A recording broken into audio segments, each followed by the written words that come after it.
مالکی رحمۃ اللہ تعالی علیہ نے نا الشفا بتعریف حقوق المصطفیٰ کتاب لکھی، اس کے اندر اس واقعے کو نقل کیا۔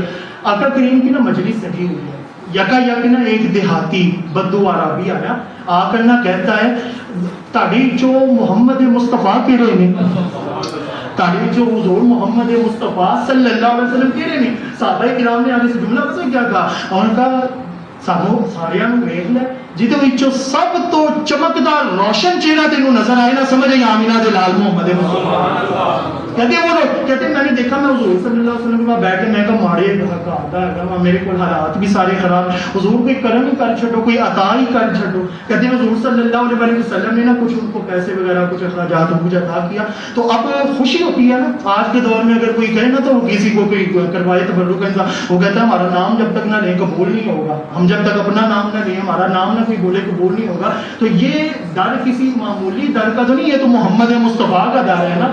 کہتے ہیں وہ بندے نے جب وہ دیے نا جو پیسے بدو عربی کے آگے سے خوش ہونے کی بجائے نا کہتا ہے میں نے تو سنا تھا تسی بڑی سخاوت کر دے ہوا کہ تسی مینوں بڑا ہی گھٹ دیتا ہے۔ میں کہتا ہوں بڑی سخاوت ہے تسی تو مینوں بڑا ہی گھٹ۔ حضرت عمر فاروق کھڑے ہو گئے، جلال میں آ گئے، آگے کہتے ہیں یا رسول اللہ صلی اللہ علیہ وسلم مجھے آپ ایک مرتبہ آرڈر تو دیں، میں اس گستاخ کی گردن نہ اڑا دوں، اس کی جرت کیسے ہوئی ہے آپ کو اس طرح کی بات کرے گا۔ حضرت محمد مصطفیٰ احمد مجتبیٰ سیاہ لامکہ مکین گنبد خضرا صلی اللہ علیہ وسلم، آپ نے کہا عمر چھڑ دے انہوں والے پتہ نہیں میں کون ہے۔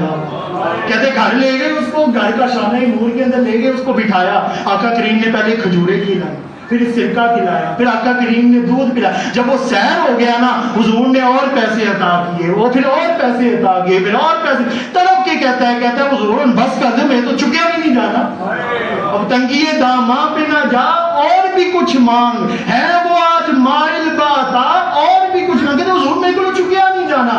کہتے اچھا میں ایک گل دس تینوں میں جنہ دیر تک خوش ہو گئے، خوش ہو گئے، راضی ہو گئے، یا رسول اللہ خوش ہو گیا۔ کہتے ہیں آپ کو میری سخاوت صحیح ہے؟ کہتے ہیں ہاں سخاوت ہے۔ کہتے ہیں اے جڑی گل تو مینوں کر رہے ہیں باہر جا کے میرے صحابہ بھی کر دیں گا؟ کہتے ہیں ضرور میں کر دوں گا۔ قاضی ایاز مالکی نے شفا شریف میں لکھا، کہتے کر دوں۔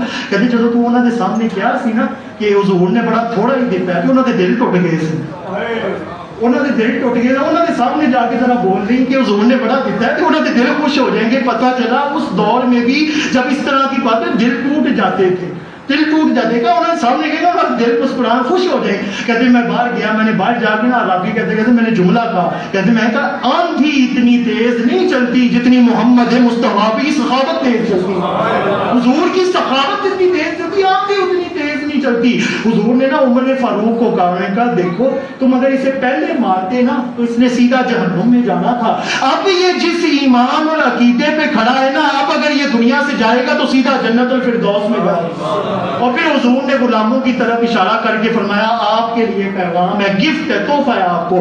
حضور قاضی ایاز مالکی شفا شریف میں لکھتے ہیں حضور نے غلاموں کو کہا، انہوں نے کہا تاڑی کہ میری مثال ایسے ہی ہے جیسے کسی کے پاس ایک اونٹ ہوتا ہے، وہ اونٹ اپنی نکیل چھڑا کے بھاگ جاتا ہے، وہ لوگ اس کو لپکتے ہیں، اس کو قابو کرنے کی کوشش، کوئی کدھر سے مار رہا ہے، کوئی کدھر سے مار رہا ہے، اور وہ کبھی کدھر گر رہا ہے کبھی کدھر۔ اچانک وہ اونٹ کا مالک، اونٹنی کا مالک جو بھی وہ آ کے کہتا ہے پیچھے ہٹ جاؤ، میرا اونٹ اونٹنی ہے، میں نے آپ ہی سانبھنا۔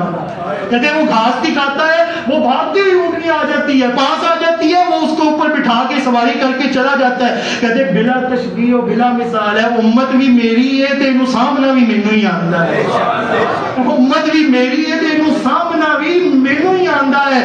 خدا دی قسمیں تسی جننے مرضی کوششاں کر لو تانوں گناہ کر کر تھک جاؤ گے، ایک باری میرا دامن پھڑو بغیر حساب و کتاب جنت عطا کر دے۔